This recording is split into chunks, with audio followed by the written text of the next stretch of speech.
Hello students, मैं अंजलि पयाल स्वागत करती हूं आपका आईसीटी वर्चुअल क्लासरूम देहरादून से। कैसे हैं आप सब लोग? उम्मीद करती हूं आप सब लोग अच्छे होंगे और अपनी लाइफ में बहुत बेहतर कुछ कर रहे होंगे। आज हम बात कर रहे हैं क्लास 8th के साइंस की, और जैसा कि हम रिवीजन यहाँ पर कर रहे हैं साइंस में केमिस्ट्री के जो चैप्टर्स हैं उनका, ओके तो उसमें हम थर्ड चैप्टर अपना लेकर चल रहे थे, सिंथेटिक फाइबर्स एंड प्लास्टिक्स, यानी कि संश्लेषित रेशे और प्लास्टिक के बारे में हम यहाँ पर पढ़ रहे थे। सबसे पहले हमने रिवीजन में जितने भी आपके चैप्टर आए थे उनके एमसीक्यूज यानी बहुविकल्पीय प्रश्न देखे थे, और अभी हम प्रश्नों के उत्तर जान रहे थे एक एक करके चैप्टर्स का। तो अभी थर्ड चैप्टर चल रहा है चूंकि, तो इसी के प्रश्न उत्तर देखे थे।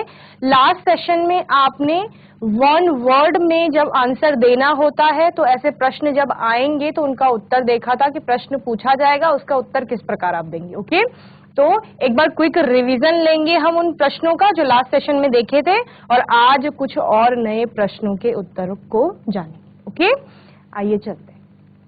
तो सिंथेटिक फाइबर एंड प्लास्टिक्स में लास्ट सेशन का आपका फर्स्ट क्वेश्चन था, नेम अ नेचुरल फाइबर, यानी प्राकृतिक रेशे का आपको एक नाम बताना था, एक प्राकृतिक रेशे का नाम बताना था। तो हमने बताया था कि कॉटन, वूल, ये सब सिल्क हो गया, ये सब क्या होते हैं आपके नेचुरल फाइबर होते हैं, क्योंकि ये प्रकृति से हमें प्राप्त होते हैं, पादपों से या जंतुओं से प्राप्त होते हैं, इसीलिए इनको क्या कहा जाता है, नेचुरल फाइबर्स कहा जाता है। Okay name the basic component of animal fibres. Okay animal fibre किससे मिलकर बना होता है, या उसका बेसिक कंपोनेंट क्या है, अवयवी घटक जिसे आप कह सकते हैं, तो वो प्रोटीन यूनिट्स के मिलकर के बने हुए होते हैं, प्रोटीन उनमें पाया जाता है। ओके क्वेश्चन थर्ड था, नेम से सम आर्टिफिशियल फाइबर्स, यानी कि कृत्रिम रेशों के कुछ के नाम बताने थे, उदाहरण। तो कृत्रिम रेशे कौन से हो गए, जिनको लेबोरेटरीज में बनाया जा रहा था, संश्लेषण जिनका हो रहा था, उनको हम कृत्रिम रेशे कह रहे हैं, या मनुष्य द्वारा जो निर्मित है उनको। ओके तो इसमें आपका रेयॉन आता है, नायलॉन आता है, आपका टेफ्लॉन हो गया, पीईटी, एक्राइलिक, ये सारे क्या है, किसमें आते हैं, आपके सिंथेटिक फाइबर में, या आर्टिफिशियल फाइबर जिनको कहा जाता है। Okay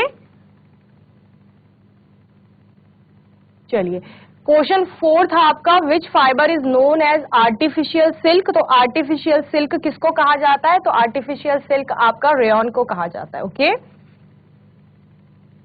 fifth, in which country was rayon first time synthesise. पहली बार कौन से देश में रेयॉन को सिंथेसाइज करवाया गया था, तो इंग्लैंड में आपको पता है कि सबसे पहले रेयॉन को सिंथेसाइज कराया गया था। Okay question number 6, name the first fully synthetic fibre. सबसे पहले पूर्ण रूप से संश्लेषित होने वाला फाइबर कौन सा था, तो वो फाइबर आपका नायलॉन था। नायलॉन बहुत ही क्या होता है, मजबूत भी होता है, स्ट्रांग होता है, और इसके यूजर्स आप अभी आगे पढ़ेंगे। ओके क्वेश्चन नंबर 7 है, name the largest producer unit of rayon in the world. Rayon world में सबसे ज्यादा कहाँ उसका उत्पादन होता है, तो ग्रेसिम इंडिया में उसका उत्पादन सबसे ज्यादा किया जाता है। Name a common variety of polyester. Polyester की वेराइटीज के बारे में बताना है, तो टेरिलीन, टेरिकोटा या टेरिकोट जिसे आप कहते हैं, ये सारी वेराइटीज होती हैं पॉलिस्टर की। ओके क्वेश्चन नंबर 9 है, व्हाट इज एस्टर। तो एस्टर एक कंपाउंड होता है, बहुत अच्छी प्लीजेंट स्मेल जिसमें आती है, या स्वीट स्मेलिंग कंपाउंड भी आप इसको कहते हैं। ओके क्वेश्चन नंबर 10 था, name some objects made of plastics. तो प्लास्टिक के बने हुए, क्वेश्चन नंबर 10 है आपका, name some objects made of plastics, यानी प्लास्टिक से बने हुए कुछ सामान या कुछ वस्तुओं का नाम आपको बताना है। तो आपके पास बहुत सारी वस्तुएं हैं जो प्लास्टिक से मिलकर के बनी हुई होती हैं। चेयर हो सकता है, टेबल, आपका पेन हो गया, ज्योमेट्री बॉक्स हो सकता है, या फिर आपके घर में बकेट होती हैं, बास्केट्स होते हैं, कंटेनर होते हैं, ये सारे किसके मिलकर के बने, किससे बने हुए होते हैं, आपके प्लास्टिक के आपको दिखते हैं। ठीक है तो कोई भी सामान आप बता सकते हैं जो प्लास्टिक से मिलकर के बना हुआ है। यहाँ पर है containers, buckets, bottles, chairs, baskets etcetera. Okay what is polythene. अब पॉलीथीन क्या है, तो पॉलीथीन के बारे में मैंने आपको बताया था, पॉली यानी पॉलीमर होगा, एक बहुलक होगा किसका, इथीन का। Okay polythene is a polymer of ethene. Question number 12 है give some example of thermoplastics. अब मैंने थर्मोस्टेटिक और थर्मोप्लास्टिक आपको अच्छे से बताया था। जब आप प्लास्टिक को पढ़ते हैं तो दो तरह से पढ़ते हैं, एक थर्मोसेट्स आते हैं, एक थर्मोप्लास्टिक्स आते हैं, ठीक है। तो थर्मोसेट्स कौन से हैं? जिनको आपने एक बार कोई आकार दे दिया है, पिघला करके उसका कोई भी सामान बना लिया है, अभी क्या होगा, उसको और हीट आप देंगे, तापमान बढ़ाया जाएगा, लेकिन वो अपने आकार में किसी भी प्रकार का परिवर्तन नहीं करेगा, तो उनको क्या कहा जाता है? थर्मोसेट्स कहा जाता है, या थर्मोसेटिक भी आप उसे कहते हैं। जैसे प्रेशर कुकर के हैंडल हो गए, या फिर आपके किचन में जितने भी यूटेंसिल्स होते हैं, बर्तन होते हैं, उनके हैंडल इसी प्लास्टिक के बने होते हैं। कौन सा प्लास्टिक? Thermosetting plastic, okay. क्योंकि बहुत ज्यादा हीट हम उन बर्तनों को देते हैं, खाना पकाना होता है तो बहुत ज्यादा ऊष्मा दी जाती है, तो ऊष्मा देने के बाद ताकि वो अपना आकार किसी भी रूप में परिवर्तित ना करे, इसीलिए कई वर्षों से आपके किचन में जो भी बर्तन पड़ा हुआ होगा उसमें अगर प्लास्टिक का यूज हुआ है, कौन से प्लास्टिक का? थर्मोसेट का, तो वो उसी रूप में है। चाहे आपने उसको कितनी ही बार गैस पे रखा है, आपने चूल्हे में खाना बनाया है, तो उसने अपने आकार में किसी प्रकार का परिवर्तन नहीं किया। जबकि थर्मोप्लास्टिक की बात करते हैं तो वहां पर क्या होता है, जब थर्मोप्लास्टिक ऐसा प्लास्टिक है जिसको हीट दी जाएगी तो वो अपने आकार में किसी प्रकार का मॉडिफिकेशन करता है, या फिर वो अपना आकार परिवर्तित कर लेता है, या हम सिंपल लैंग्वेज में क्या कहते हैं कि वो गल जाते हैं या पिघल जाते हैं। जैसे कि पॉलीथीन आपने देखी है, तो पॉलीथीन को अगर आग के संपर्क में ले जाते हैं तो वो क्या हो जाती है, अपनी शेप चेंज कर लेती है। तो वो कौन सा प्लास्टिक हो गया?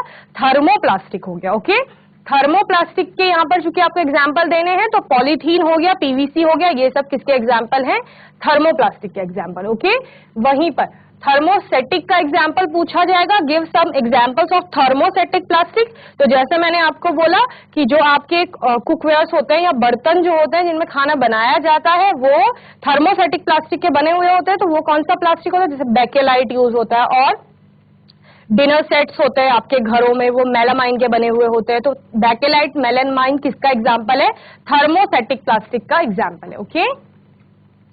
चलिए, क्वेश्चन नंबर 14 था, what is the full form of PVC. तो पीवीसी आपका पहले क्वेश्चन में आ चुका है। पी पॉली के लिए आता है, वी आता है विनाइल के लिए, और सी आता है आपका क्लोराइड के लिए। तो PVC stand for poly vinyl chloride, okay. What is 4R? तो 4R के बारे में यहाँ पर क्या बताया गया है कि 4R है और उनके फुल फॉर्म क्या होंगे। तो एक R का आपका क्या होता है? Reduce, reuse, recycle and recover, okay. Question number 16 है, वेदर कॉटन क्लोथ बायोडिग्रेडेबल और नॉन बायोडिग्रेडेबल, ठीक है। जो आपके कॉटन के सूती वस्त्र जो होते हैं वो जैविक रूप से अपघटित हो जाते हैं या नहीं होते, ठीक है। बायोडिग्रेडेबल का मतलब क्या है कि कुछ समय बाद वो क्या हो जाएंगे? खराब हो जाएंगे या अपघटन उनका हो जाएगा, ओके। वहीं पर नॉन बायोडिग्रेडेबल का मतलब क्या है कि उनका अपघटन नहीं होगा। तो आपने देखा होगा कपड़े, अगर किसी भी छोटे से सूती कपड़े को आप रखना मिट्टी के नीचे, कुछ समय बाद देखना तो वो खराब होना शुरू कर देगा, तो उसका क्या हो रहा है? अपघटन वहां पर हो रहा है, ठीक है।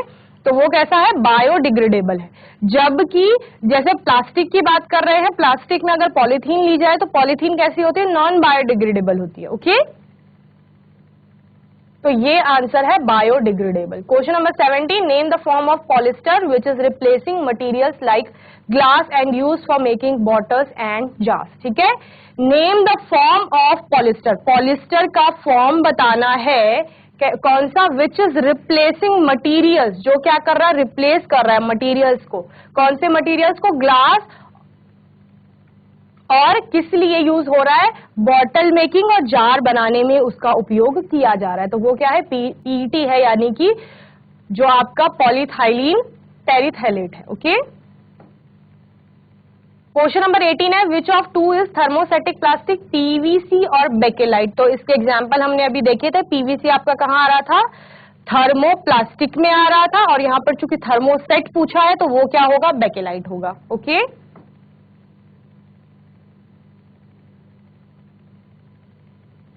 क्वेश्चन नंबर 19 है, name a synthetic fibre which is polyamide. तो नाइलॉन होता है आपका पॉलीअमाइड। क्वेश्चन 20 है, give the name of a plastic use for making fibres give the name of a plastic, एक प्लास्टिक का नाम बताना, यूज फॉर मेकिंग फाइबर, जिसका प्रयोग रेशा निर्माण में किया जाता है। तो रेशा निर्माण में नायलॉन का प्रयोग किया जाता है। ओके, तो ये आपके लास्ट सेशन के 20 क्वेश्चंस थे जिनके आंसर हमने 1 वर्ड में दिए। ठीक है, अभी आज के सेशन में हम लॉन्ग आंसर टाइप क्वेश्चंस लेकर चलेंगे, जिनमें कि हम क्या करेंगे, क्वेश्चन आपको पूछा जाएगा और उस क्वेश्चन का जो आंसर होगा वो विस्तार से आपने लिखना है। ठीक है, तो यहाँ पर आपको कुछ रस्सियां दिखाई गई हैं, ऐसी रस्सियां आप लोगों ने अपने घरों में भी देखी होंगी। ठीक है, तो ये रस्सी किससे बनी होती है, ये फाइबर से बनी हुई होगी। जब आप इस रस्सी को खोलते हैं ना तो इसमें आपको पतले पतले स्ट्रैंड दिखाई देंगे, तो वो क्या है, वो फाइबर है, वही फाइबर है जिसको हम पढ़ते आ रहे हैं छोटी क्लासेस से। तो क्वेश्चन है आपका, describe about nylon, right it's uses and properties. आपको क्या करना है, नायलॉन के बारे में बताना है और उसके उपयोग और गुण बताने हैं। ठीक है, तो ये रस्सी किससे मिलकर के बनी हुई है, ये नायलॉन से मिलकर के बनी हुई। चलिए लिखिए,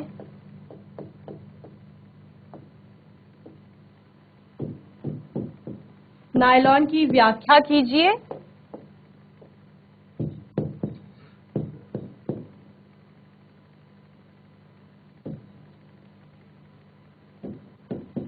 और क्या लिखना है आपको, गुण और उपयोग।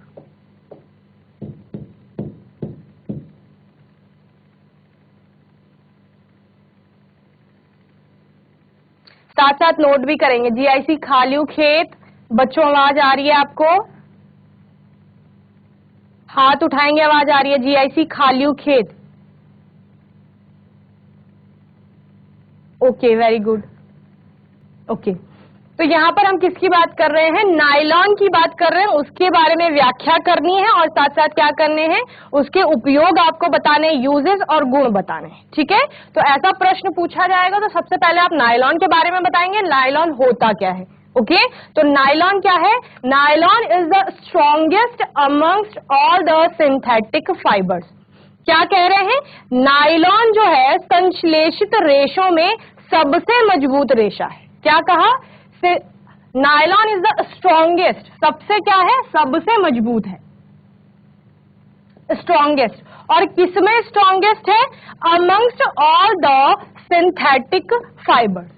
जितने भी संश्लेषित रेशे आप पढ़ रहे हैं, आपने संश्लेषित रेशे में क्या कहा, रेयॉन हमने पढ़ा, हमने टेरिलीन की बात की वहां पर। तो इन सब में जितने भी आप पढ़ेंगे उन सब में सबसे मजबूत कौन सा है, नायलॉन है। तो पहला कथन यही आएगा कि नायलॉन क्या है, सबसे मजबूत है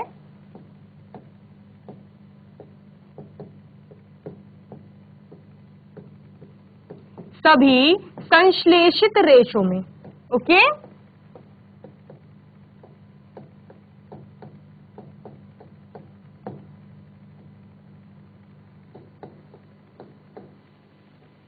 और इससे पहले भी आप एक स्टेटमेंट लिख सकते हैं कि यह एक संश्लेषित रेशा है, उसके बाद आप कहेंगे कि यह संश्लेषित रेशों में सबसे मजबूत है। Okay, then it is fully synthetic polymer which is prepared from coal, water and air। ये क्या है, fully synthetic polymer है एक। और हम क्या कह रहे थे बच्चों, जब हमने इससे पहले 1 वर्ड वाले क्वेश्चन देखे तो वहां पर हमने क्या कहा था कि सबसे पहले जो फुल्ली सिंथेटिक फाइबर बना था वो भी क्या था, नायलॉन ही था, जिसको पूर्ण रूप से प्रयोगशालाओं में बनाया गया था। ओके, तो यहाँ पर वही बताया जा रहा है, it is fully synthetic polymer, यह एक क्या है, पूर्ण रूप से संश्लेषित क्या है, बहुलक है। ओके,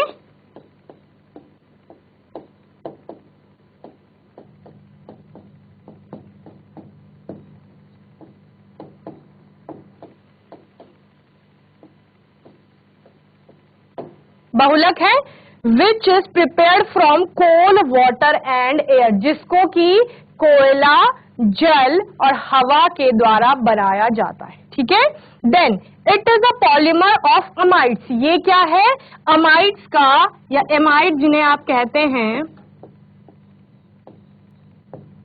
का बहुलक है।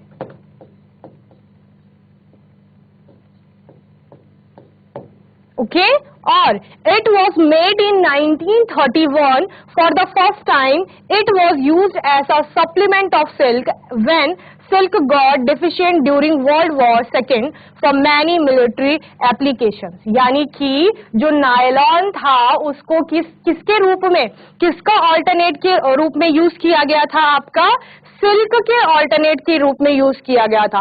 और जब द्वितीय विश्व युद्ध हुआ उस टाइम पर जब सिल्क की कमी आ गई तो फिर क्या किया गया, नायलॉन का उपयोग किया गया और जितने भी मिलिट्री एप्लीकेशंस वहां पर हो रहे थे वहां पर नायलॉन का प्रयोग किया गया। ओके तो ये सारा किसके बारे में हो गया, नायलॉन के बारे में हो गया। तो पहला क्या था, डिस्क्राइब करना था नायलॉन के बारे में, तो वो हमने डिस्क्राइब कर लिया है। ठीक है, जल्दी से इसे नोट करेंगे, फिर हम आगे क्वेश्चन के सेकंड पार्ट पर चलेंगे, right it's uses and properties पर। ओके चलिए जल्दी से बच्चों नोट करिए।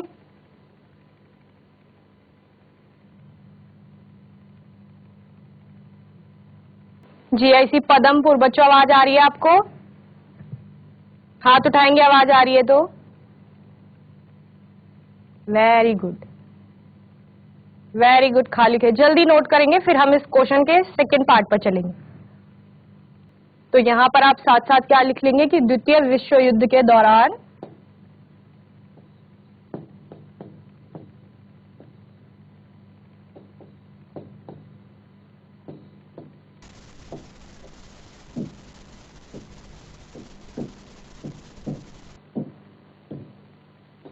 इसका प्रयोग किया गया।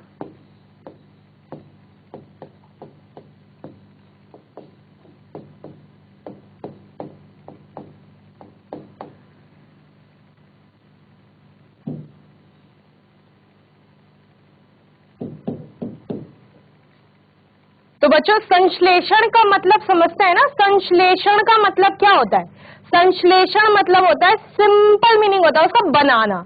हमने क्या किया था, सबसे पहले जब मनुष्य जैसे आदि मानव से धीरे धीरे हम लोगों ने विकास किया तो हमें वस्त्रों की कमी लगी कि हमें ठंड लग रही है, गर्मी लग रही है, तो हमें उससे बचने के लिए क्या चाहिए थे, कपड़े चाहिए थे। तो सबसे पहले जो हमारे आसपास चीजें थी प्रकृति में, जैसे जानवर थे या पादप थे, तो हमने उनसे ही क्या किया, रेशा लेना शुरू किया। तो हमने क्या किया, हमें जूट दिखा कि जूट में बहुत लंबी लंबी रस्सियां हैं, तो इससे फैब्रिक बनाया जा सकता है, यानी कपड़ा बनाया जा सकता है। ओके और आपके आसपास और भी कई फाइबर्स आपको दिख सकते हैं, जैसे कपास था, कपास का के बारे में आप हिस्ट्री में बहुत ज्यादा पढ़ते हैं। जब हम स्वतंत्रता का संग्राम पढ़ते हैं तो वहां पर भी कपास की बात होती है। ठीक है, तो कॉटन, जो कॉटन था उसको कपास के पौधे से लिया गया, तो ये प्लांट थे। वहीं हमने क्या देखा कि भेड़ है, भेड़ के बाल बहुत लंबे हैं, ये इन बालों से हम क्या कर सकते हैं, फाइबर बना सकते हैं, फाइबर से फैब्रिक बन सकता है। तो वहां से फिर हमने ऊन को लेना शुरू किया। अब संश्लेषण कहाँ हुआ, जब कपास महंगा हो गया, यानी सूत महंगी हो गई आपकी, और सिल्क, रेशम का जो उत्पादन था वो महंगा हो गया, सिल्क का कपड़ा महंगा आने लग गया। तो अभी क्या हो गया, एक जो नॉर्मल बहुजन वाले जो लोग थे जिनको कि क्या चाहिए था, सस्ते में सामान चाहिए था, हमको क्या होता है, सस्ते में चाहिए होता है और अच्छा सामान चाहिए होता है जो कि बहुत समय तक चले। तो इसलिए क्या किया गया, लेबोरेटरीज में वैज्ञानिकों ने क्या किया, प्रयोगशालाओं में कुछ कुछ केमिकल्स को मिला करके और इस प्रकार से प्रयोगशालाओं में फाइबर्स का निर्माण किया, यानी जो आपका रेशा है उसका निर्माण अब प्रयोगशालाओं में होने लग गया। और किसके द्वारा, चूंकि मनुष्य के द्वारा हो रहा है इसीलिए उसको क्या कहा गया, कृत्रिम रेशा, और चूंकि संश्लेषण हो रहा है इसीलिए संश्लेषित रेशा कहा गया। ओके तो उसी की बात चल रही है, नायलॉन की बात हम यहाँ पर कर रहे हैं और इसका सेकेंड पार्ट जहां पर हमें इसके यूजेस बताने हैं, तो उपयोग इसके क्या होंगे। ठीक है, पहला उपयोग, it is use to make parachute, tents, ropes etcetera. ठीक है, ये क्या होता है, चूंकि बहुत मजबूत होता है नायलॉन आपका, तो उसका उपयोग किसमें किया जा रहा है, पैराशूट बनाने में किया जा रहा है,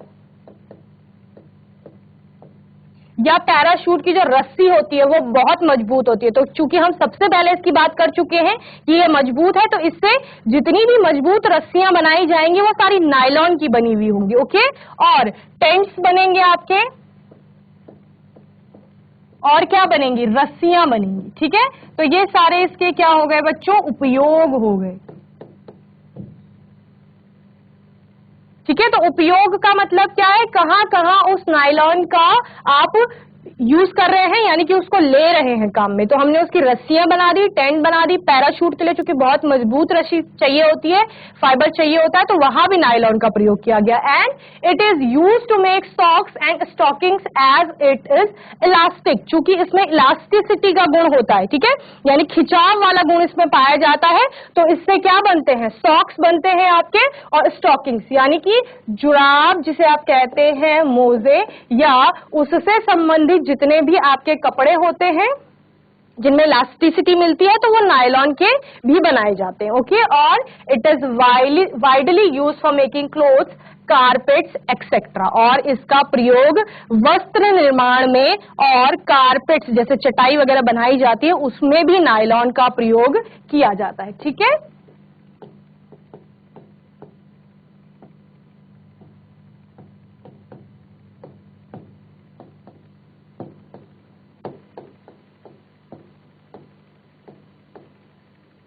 और यहाँ पर साथ साथ इस पिक्चर में भी आपको देख रहा है बच्चों कि किस प्रकार से अलग अलग जगह नायलॉन का उपयोग किया जाता है।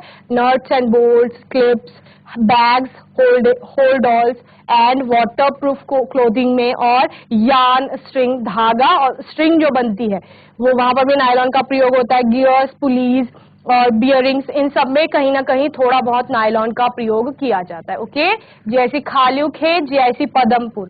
बच्चों आवाज आ रही है, समझ आ रहा है आप लोगों को? हाथ उठाइए समझ आ रहा है तो। Okay, very good. Now other part था आपका इस क्वेश्चन का प्रॉपर्टीज ऑफ नायलॉन, यानी कि अब उसके गुणों की बात करेंगे। ठीक है, एक तो हमने सिंपली बोल दिया कि जो नायलॉन है उसका उपयोग कहाँ हो रहा है।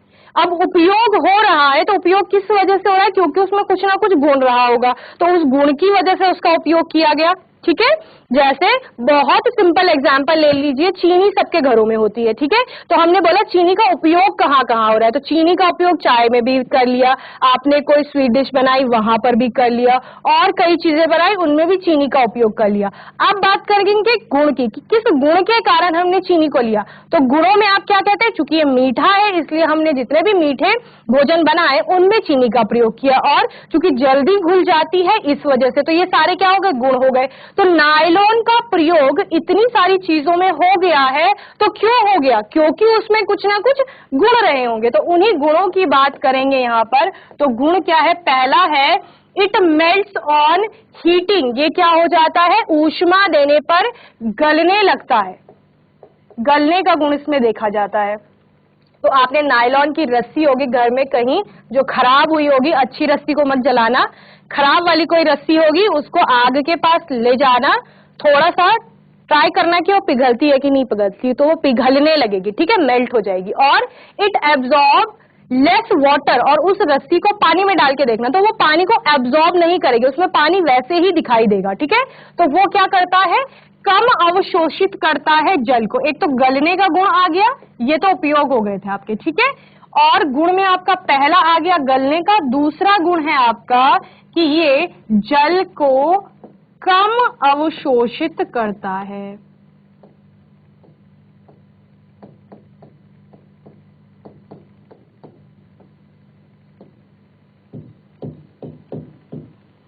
कम अवशोषित करेगा तो यानी भीगेगा नहीं। ठीक है, उसमें पानी ज्यादा स्टोर नहीं होगा, और it is a resistance to moth and fungi. ये जो कवक, मॉथ, कीट वगैरह होते हैं उनके लिए किसका काम करता है, रेजिस्टेंट यानी कि प्रतिरोधी का काम करता है। यानी कि जो नायलॉन का फाइबर होगा वो आसानी से कीट वगैरह लगने से खराब नहीं होगा। जैसे हमारे ज्यादातर कपड़े जो दूसरे फैब्रिक के बने हुए होते हैं उन पर कोई कीड़ी लग जाती है या कीट लग जाता है, मॉथ, इंसेक्ट कुछ लग जाता है तो वो खराब हो जाते हैं। लेकिन नायलॉन का जो फाइबर है वो क्या नहीं होगा, फंजाई से यानी कवक जिसे आप कहते हैं और किसी कीट से खराब नहीं होगा। तो यानी कैसा होता है, कीट प्रतिरोधी आप इसको कह सकते हैं कि ये कीट प्रतिरोधी है, तो ये इसका गुण है।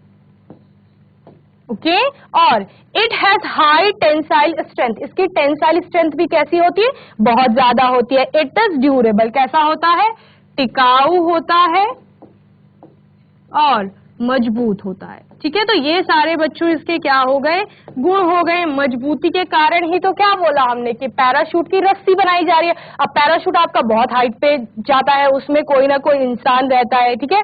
तो अगर वो मजबूत होगा तभी तो वो किसी इंसान का जिसका वेट 60 to 70 kg है उसको क्या करे पाएगा, पकड़ पाएगा या होल्ड कर पाएगा। अगर वो नायलॉन की रस्सी नहीं है, किसी नॉर्मल फाइबर की है जो कि टूट सकती है, तो वो इजीली क्या हो जाएगी, टूट जाएगी, क्योंकि वो उतनी मजबूत नहीं है, ठीक है।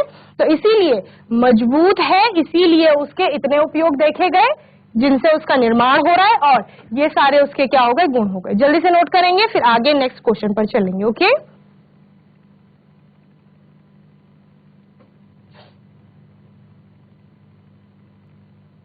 चलिए नेक्स्ट क्वेश्चन पे आएंगे। नेक्स्ट क्वेश्चन है आपका क्वेश्चन 2 है, right the advantages of synthetic fibre, यानी कि जिस संश्लेषित रेशे की बात कर रहे हैं उसके एडवांटेज बताने हैं, यानी फायदे जिन्हें आप कह सकते हैं, या संश्लेषित रेशे के लाभ क्या होंगे।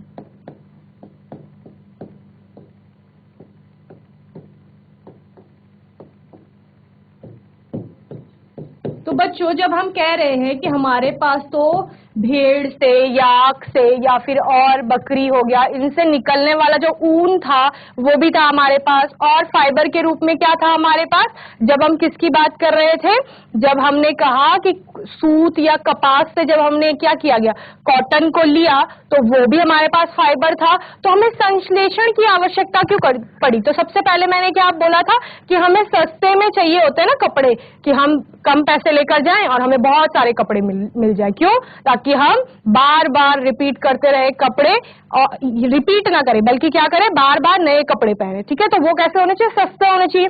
तो जो संश्लेषित रेशा था वो क्या किया गया, सस्ते में दिया गया। दूसरा, सस्ता तो चाहिए, लेकिन जो हम आम आदमी की बात करते हैं, हम अपनी बात करते हैं, नॉर्मल जो हम लोग हैं, तो हमें क्या चाहिए, सस्ते में अच्छी चीज चाहिए।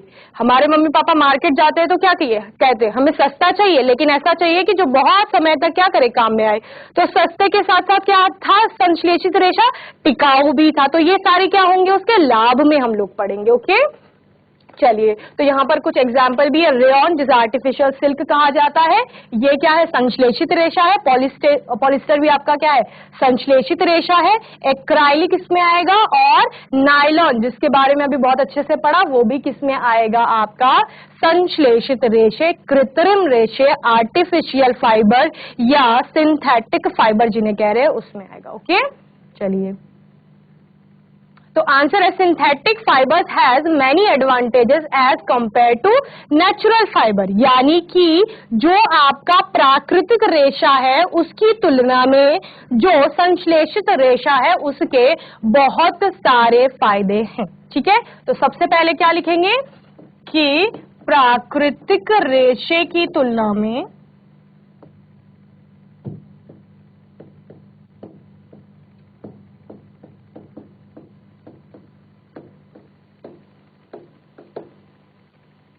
कृत्रिम रेशे या संश्लेषित रेशे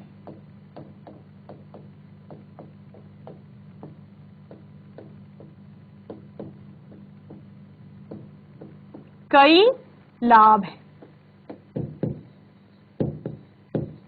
चलिए, अब लाभ देखते हैं इसके क्या क्या हैं। Some of them are as follow, कुछ लाभ क्या है, निम्नलिखित है या निम्न रूप से लिखे गए हैं नीचे। ओके, फर्स्ट है they are very strong and durable. तो सबसे पहले हमने क्या कहा कि ये कैसा है, मजबूत और टिकाऊ है। बार बार वही बात करेंगे, ठीक है।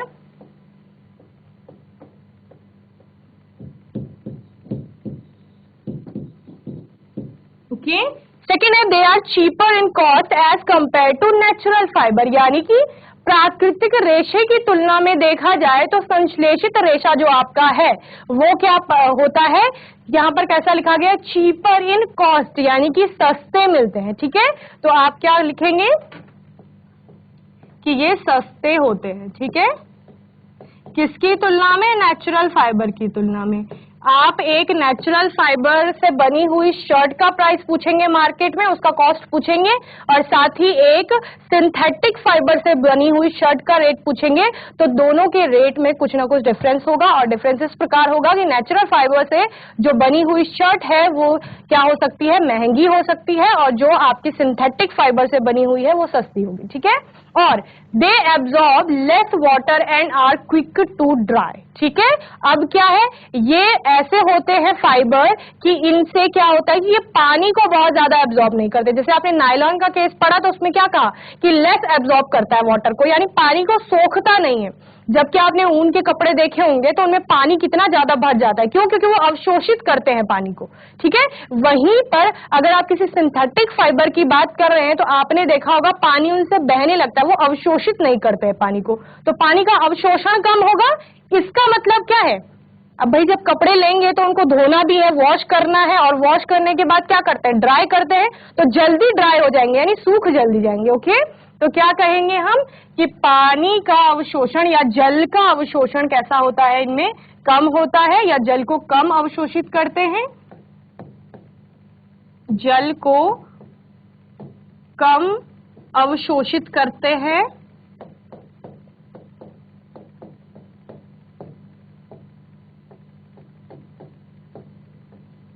और चूंकि अवशोषण कम है इस वजह से सूख जल्दी जाते हैं, okay.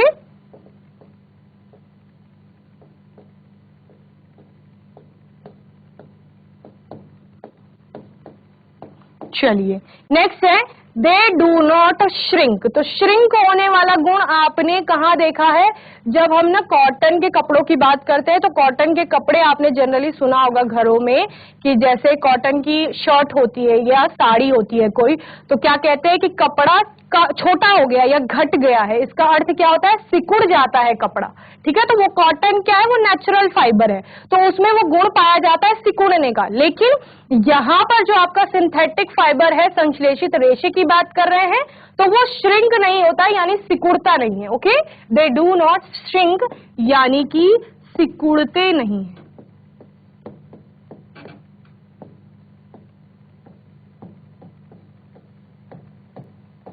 Okay, and they are very useful for saving our trees and animals as they are made up of chemicals. और बहुत बड़ी समस्या क्या है कि हमें अपने जीवों को सुरक्षित रखना है, यानी जीवों में क्या आते हैं, आपके प्लांट्स भी आते हैं और एनिमल्स भी आते हैं, तो हमें जानवरों को भी सुरक्षित रखना है और पादपों को भी, क्योंकि नेचुरल फाइबर आपके कहाँ से आ रहे हैं, या तो जानवरों से मिल रहे हैं, जब आप वूल की बात करते हैं, सिल्क की बात करते हैं तो सिल्क के कीट से आते हैं। वहीं पर जब आप किसकी बात करते हैं, कॉटन की बात करते हैं, तो वो कहाँ से आता है, आपका पौधों से आता है। जूट की बात करते हैं तो वो भी प्लांट से आता है। तो इस प्रकार हम किसको नुकसान पहुंचा रहे हैं, जीवों को नुकसान पहुंचा रहे हैं किसी न किसी रूप में। तो हमें वो, जब हम सिंथेटिक फाइबर का उपयोग करेंगे तो इसमें किसी भी जीव को किसी भी प्रकार की हानि नहीं होगी, और ये क्योंकि फुल्ली सिंथेसाइज्ड होते हैं, लेबोरेटरीज में बनाए जाते हैं, okay. They are very useful for saving our trees. ये जीवों की सुरक्षा के लिए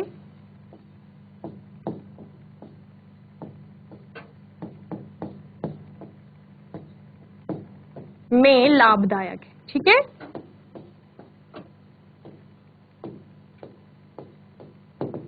और लास्ट है आपका they are moth and insect resistance. ये कैसे होते हैं, कीट प्रतिरोधी होते हैं, यानी कि इन पर कीड़े वगैरह नहीं लगते,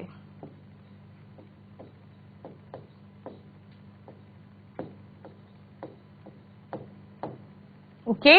तो ये सारे आपके क्या हो गए, लाभ हो गए किसके, सिंथेटिक फाइबर यानी कि संश्लेषित रेशे के, ओके। चलिए, तो होपफुली आज का सेशन आपको अच्छे से समझ में आया होगा। आज हमने लॉन्ग आंसर टाइप में 2 क्वेश्चंस देखे, बहुत अच्छे से इनका आंसर समझा, ओके।